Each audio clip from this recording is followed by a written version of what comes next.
जय हिंद साथियों। आज के वीडियो में हम पढ़ेंगे 16 दिसंबर का महत्वपूर्ण करंट अफेयर। चलिए शुरू करते हैं। पहला प्रश्न है, किस राज्य की शिशुपाल पहाड़ी को पर्यटन के रूप में विकसित किया जाएगा? तो ये किस राज्य में है? छत्तीसगढ़ में है।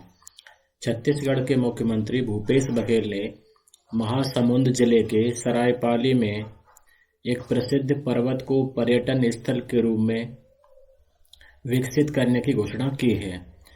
मुख्यमंत्री की घोषणा से अब इस पहाड़ पर ट्रैकिंग पर्यटकों के लिए कई मूलभूत सुविधाओं को स्थापित करने का रास्ता खुल गया है। अंग्रेजों के जमाने से इलाके की पहचान रहे इस पहाड़ को पर्यटन के लिए विकसित करने से सरायपाली को नई पहचान मिलेगी। इसके साथ ही मुख्यमंत्री ने सरायपाली में अंतर्राज्यीय बस स्टैंड और क्षेत्र में नल जल योजना की भी घोषणा की। बात कर लेते हैं छत्तीसगढ़ की। तो राजधानी है रायपुर। मुख्यमंत्री श्री भूपेश बघेल, राज्यपाल सुश्री अनुसुईया उइके। तो छत्तीसगढ़ में जो मुख्यमंत्री है वहां के, उन्होंने शिशुपाल पहाड़ी को पर्यटन के रूप में विकसित करने की घोषणा की है। और छत्तीसगढ़ ने आरक्षण को बढ़ाकर 76% करने के लिए हाल ही में विधेयक पारित किया है। छत्तीसगढ़ राज्य योजना आयोग को गवर्नेंस के क्षेत्र में छत्तीसगढ़ में सतत विकास लक्ष्य के प्रभावी क्रियान्वयन के लिए प्रतिष्ठित स्कॉच ऑर्डर ऑफ मेरिट पुरस्कार से सम्मानित किया गया है। और 1 से 3 नवंबर तक जनजातीय नृत्य महोत्सव का आयोजन छत्तीसगढ़ में हुआ है।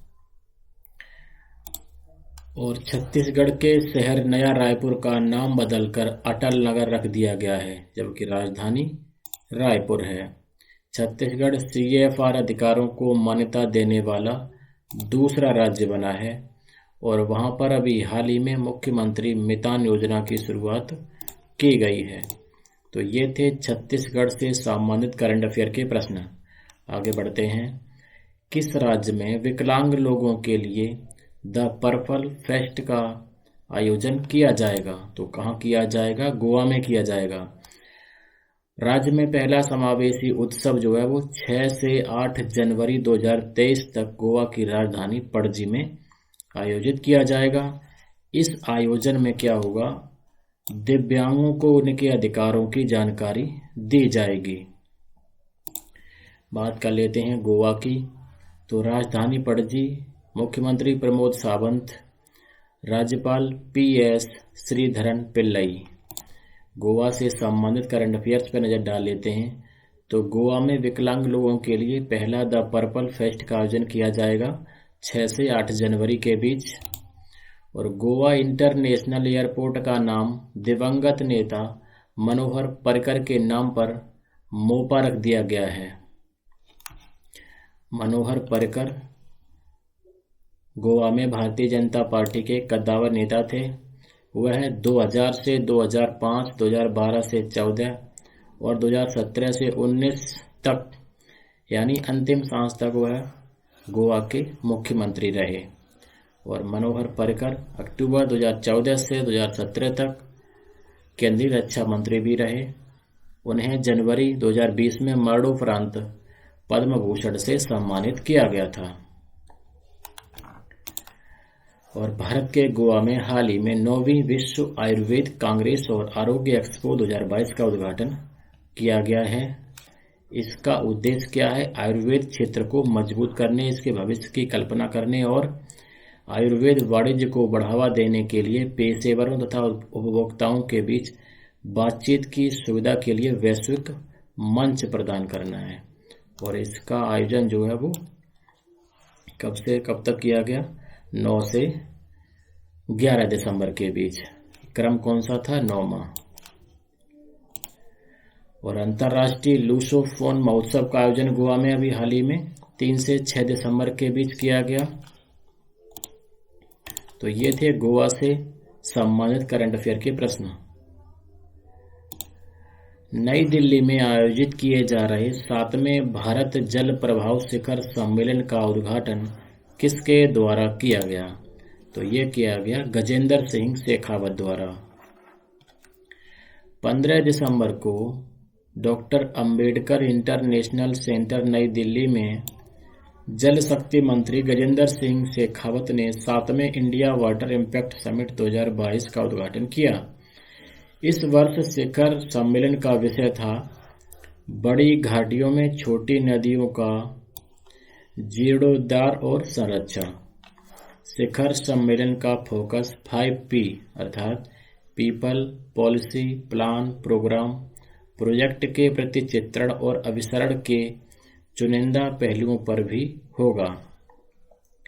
शिखर सम्मेलन 3 दिवसीय आयोजन है। इसका आयोजन 15 दिसंबर से 17 दिसंबर के बीच राष्ट्रीय स्वच्छ गंगा मिशन और गंगा नदी घाटी प्रबंधन एवं अध्ययन केंद्र द्वारा किया जा रहा है। इसका उद्देश्य छितराव के संभावित कारणों की जानकारी देना और अभिसरण प्राप्त करने की रणनीति तैयार करना है। यह नदी संरक्षण और बहाली कार्यक्रमों में रुचि रखने वाले अंतर्राष्ट्रीय वित्तीय संस्थानों और निवेशकों को एक साथ लाने के लिए एक वित्त मंच की मेजबानी भी करेगा। इंडिया वाटर इम्पैक्ट समिट का 6वां संस्करण 14 दिसंबर 2021 को संपन्न हुआ था। तो ये कहाँ हो रहा है? दिल्ली में हो रहा है। बात करते हैं दिल्ली की। दिल्ली के सीएम अरविंद केजरीवाल, उपराज्यपाल विनय कुमार सक्सेना हैं। चलिए दिल्ली से संबंधित करंट अफेयर के प्रश्न देख लेते हैं। तो 15 दिसंबर को डॉक्टर अंबेडकर इंटरनेशनल सेंटर में जल शक्ति मंत्री गजेंद्र सिंह शेखावत ने 7वें इंडिया वाटर इम्पैक्ट समिट का उद्घाटन किया। और सुल्तानपुरी अवार्ड से एमसीडी चुनाव जीतने वाले जो किन्नर हैं वो कौन बन गए हैं? बॉबी किन्नर जो है वो पहले ट्रांसजेंडर बन गए हैं, पहले ट्रांसजेंडर पार्षद बन गए हैं। और institute of liver and biliary sciences और दिल्ली सरकार के स्वास्थ्य और परिवार कल्याण विभाग ने 3 दिसंबर को एक विशेष कार्यक्रम winning over mothers with hepatitis B यह अभियान शुरू किया है।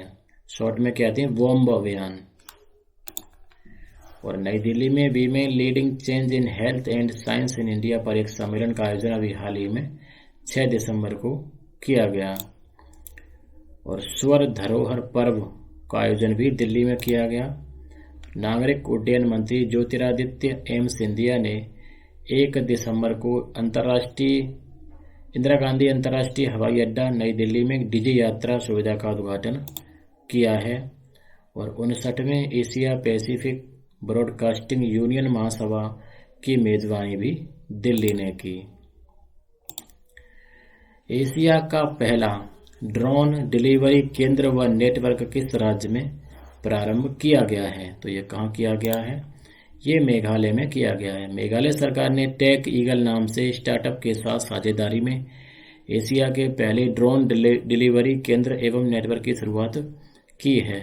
इसका उद्देश्य राज्य भर के लोगों को स्वास्थ्य देखभाल तक पहुंच देना है। बात करते हैं मेघालय की, तो राजधानी शिलोंग है। मुख्यमंत्री श्री कॉनराड संगमा, राज्यपाल बीडी मिश्रा। अगला प्रश्न है 21 से 24 जनवरी 2023 को अंतर्राष्ट्रीय विज्ञान महोत्सव का आयोजन कहाँ किया जाएगा? तो ये कहाँ किया जाएगा? मध्य प्रदेश के भोपाल में इसका आयोजन किया जाएगा।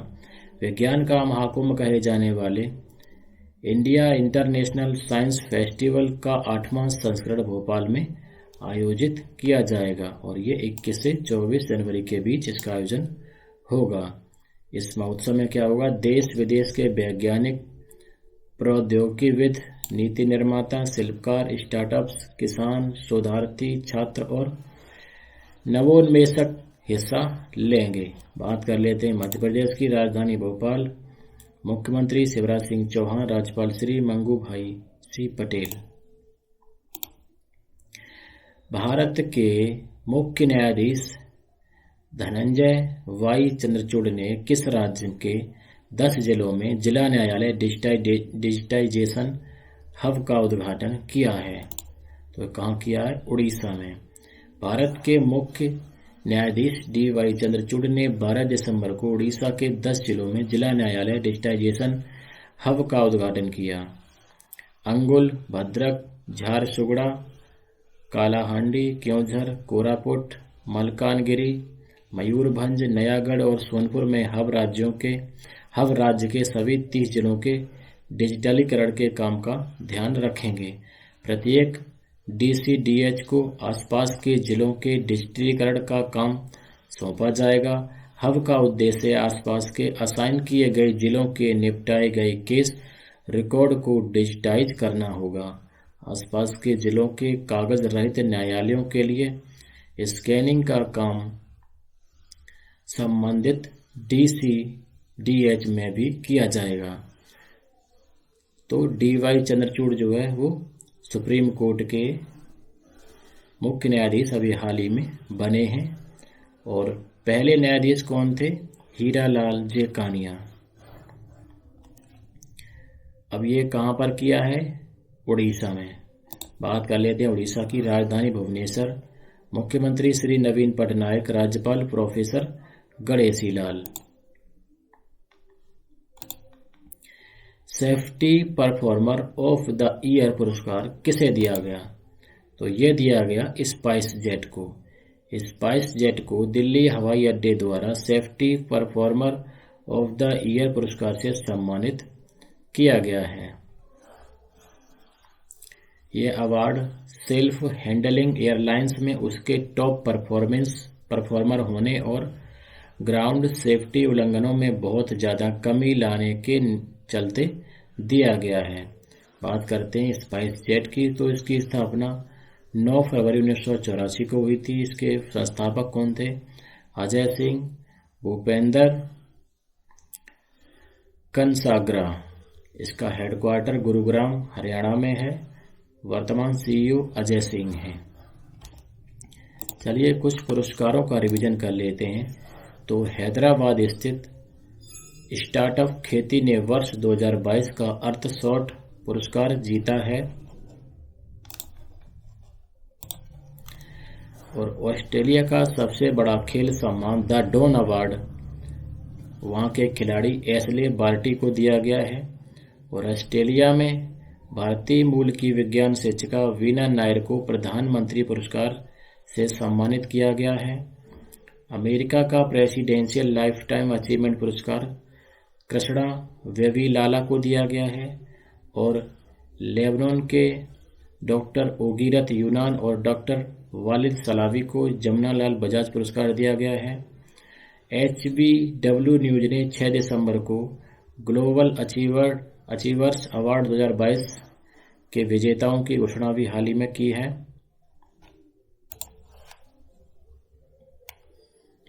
और मैसूर स्थित वैज्ञानिक KS रंगप्पा को यूनेस्को की एक कार्यक्रम unit the world academy of science की फेलोशिप से सम्मानित किया गया है। विश्व के नंबर 3 सुकांत कदम ने हाल ही में सिंगापुर के ची ह्योंग अंग को पैरा बैडमिंटन इंटरनेशनल के फाइनल में हराकर गोल्ड मेडल जीता है। और SS राजामौली की RRR फिल्म ने HCA स्पॉटलाइट फिल्म अवार्ड हाल ही में जीता है। और मीराबाई चानू न्यूजीलैंड में हुई अंतर्राष्ट्रीय कॉमनवेल्थ पावर लिफ्टिंग प्रतियोगिता में 4 गोल्ड मेडल भारत के नाम करने वाली महिला खिलाड़ी बन गई हैं।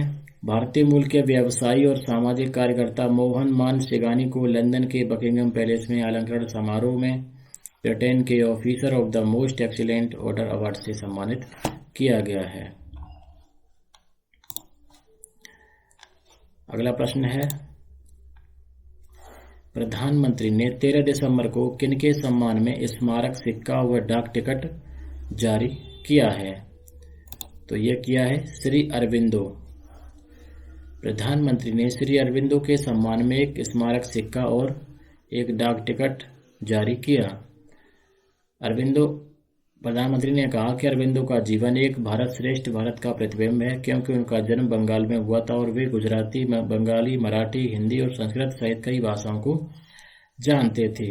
उन्होंने अपना अधिकांश जीवन गुजरात एवं पांडुचेरी में व्यतीत किया और जहां भी गए उन्होंने अपनी गहरी छाप छोड़ी। श्री अरविंदो एक ऐसे व्यक्तित्व थे जिनके जीवन में आधुनिक वैज्ञानिक सोच, राजनीतिक विद्रोह और साथ ही परमात्मा की भावना भी थी। प्रधानमंत्री ने बंगाल विभाजन के दौरान उनके कोई समझौता नहीं के नारे का स्मरण किया। उन्होंने उपनिषदों में समाज सेवा का तत्व जोड़ा। ये पॉइंट इंपॉर्टेंट है कि कोई समझौता नहीं का नारा किसने दिया था? तो किसने दिया था? श्री अरविंदो ने दिया था। कब दिया था? बंगाल विभाजन के दौरान। हाल ही में किस देश ने सिगरेट खरीदने पर प्रतिबंध लगा दिया है? तो प्रतिबंध किसने लगाया है? न्यूजीलैंड ने। न्यूजीलैंड में सिगरेट खरीदने पर आजीवन प्रतिबंध लगाने के लिए एक कानून पारित किया गया है। न्यूजीलैंड में 2008 के बाद पैदा हुए किसी भी व्यक्ति के लिए सिगरेट खरीदने पर प्रतिबंध लगा दिया है। कानून का उल्लंघन करने वालों पर $95,000 तक का जुर्माना लगाने का प्रावधान इस कानून में किया गया है। बात कर लेते हैं न्यूजीलैंड की। तो राजधानी वेलिंगटन, प्रधानमंत्री जैसिंडा अर्डर्न। तो न्यूजीलैंड ने सिगरेट खरीदने पर आजीवन प्रतिबंध लगाया है। चलिए कुछ प्रतिबंधों पर नजर डाल लेते हैं। तो ईरान ने मोरालिटी पुलिस को समाप्त कर दिया है, जिसे गश्त-ए-इरशाद या गाइडेंस पेट्रोल के नाम से जाना जाता था। किस शहर में पहला इंडिया ग्लोबल फोरम UAE 2022 का आयोजन किया गया? तो यह कहाँ किया गया? दुबई में किया गया। विदेश मंत्री S जयशंकर ने दुबई में इंडिया ग्लोबल फोरम UAE 2022 का उद्घाटन किया। यह 5 दिवसीय कार्यक्रम था जो भारत, संयुक्त अरब अमीरात और दुनिया भर से प्रमुख राजनीतिक, व्यापारिक और सांस्कृतिक हस्तियों को एक साथ लाएगा। भारत को G20 की अध्यक्षता मिलने के बाद यह पहला बड़ा अंतर्राष्ट्रीय कार्यक्रम है। इसका आयोजन 12 से 16 दिसंबर तक दुबई और अबू धाबी में किया गया। बात कर लेते हैं UAE की। तो संयुक्त अरब अमीरात की राजधानी अबू धाबी है, मुद्रा दिरहम है और यहाँ के राष्ट्रपति कौन है? खलीफा बिन जायद अल नाहियान। तो अबू धाबी में इंडिया फोरम 2022 का आयोजन किया गया और ग्लोबल मीडिया कांग्रेस का पहला संस्करण अबू धाबी में आयोजित किया गया था 15 से 17 नवंबर को। चलिए कुछ आयोजनों पर नजर डाल लेते हैं। तो 13 दिसंबर को भारतीय संसद पर हमले की 21वीं वर्षी का आयोजन किया गया। इंटरनेशनल माउंटेन फिल्म फेस्टिवल का 20वां संस्करण 8 से 12 दिसंबर तक काठमांडू, नेपाल में आयोजित किया गया।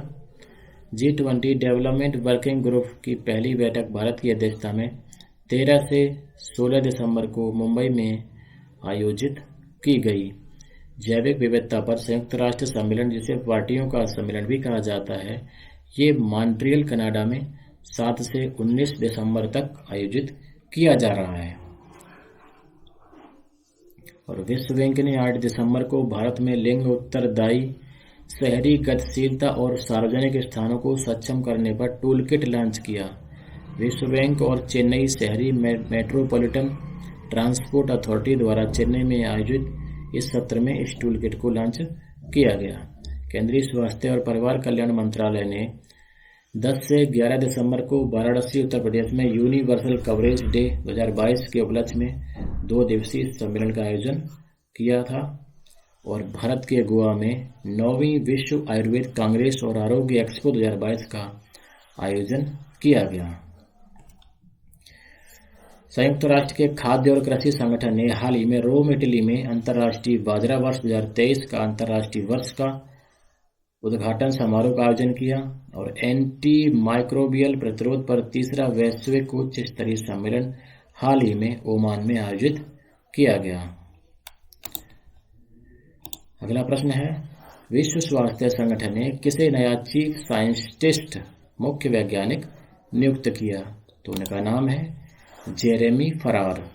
विश्व स्वास्थ्य संगठन ने जेरेमी फरार को नया चीफ साइंटिस्ट अपॉइंट किया है और ये सौम्या स्वामीनाथन का स्थान लेंगे। बात करते हैं WHO की, तो विश्व स्वास्थ्य संगठन, इसकी स्थापना 7 अप्रैल 1948 को हुई थी। इसका मुख्यालय जेनेवा स्विट्जरलैंड में है। वर्तमान महानिदेशक डॉक्टर टेड्रोस अधनोम है। बात करते हैं स्विट्जरलैंड की, तो राजधानी बर्न है, मुद्रा फ्रैंक है और राष्ट्रपति इग्नेजियो कैसिस। तो विश्व स्वास्थ्य संगठन जिसका मुख्यालय जेनेवा स्विट्जरलैंड में, उसने जेरेमी फरार को नया चीफ साइंटिस्ट नियुक्त किया है। और स्विट्जरलैंड ने ऑस्ट्रेलिया को हराकर अपना पहला बिली जीन किंग कप 2022 जीता।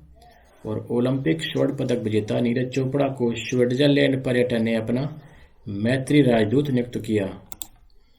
और अभी हाल ही में स्विट्जरलैंड ने सबसे लंबी यात्री ट्रेन का संचालन करके विश्व रिकॉर्ड बनाया था। भारत कजाकिस्तान संयुक्त सैन्य अभ्यास काजिंद 2022 कहाँ शुरू हुआ? तो ये शुरू हुआ मेघालय में। और मेघालय की कहाँ पे शुरू हुआ? उमरोई में। भारत कजाकिस्तान संयुक्त सैन्य प्रशिक्षण अभ्यास काजिंद 22 का छठा संस्करण जो है वो 15 से 28 दिसंबर तक आयोजित किया जा रहा है। कजाकिस्तान सेना के साथ संयुक्त वार्षिक प्रशिक्षण अभ्यास 2016 में अभ्यास प्रबल दोस्ती के रूप में शुरू किया गया था। इस अभ्यास को बाद में कंपनी स्तरीय अभ्यास में अपग्रेड किया गया और वर्ष 18 में इसका नाम बदलकर अभ्यास काजिंद कर दिया गया। बात कर लेते हैं कजाकिस्तान की, तो इसकी राजधानी कहाँ है? नूर सुल्तान। आगे बढ़ते हैं, अगला प्रश्न है, हाल ही में भारत और चीन के सैनिकों के बीच कहाँ पर झड़प हुई है? तो ये कहाँ पर हुई है? तवांग। और ये कब हुई? 9 दिसंबर को। और ये तवांग कहाँ पर है? अरुणाचल प्रदेश में। चलिए आगे बढ़ते हैं। हाल ही में किस देश द्वारा दुनिया में पहली बार नाभिकीय संलयन द्वारा सूर्य के समान शुद्ध ऊर्जा का उत्पादन किया गया है? Very very important. तो कहाँ किया है? ये अमेरिका द्वारा किया गया है। ये क्वेश्चन बहुत इंपॉर्टेंट है। तो दोस्तों ये थे आज के करंट अफेयर के महत्वपूर्ण प्रश्न। आज की इस वीडियो में इतना ही। नमस्कार, जय हिंद, जय भारत।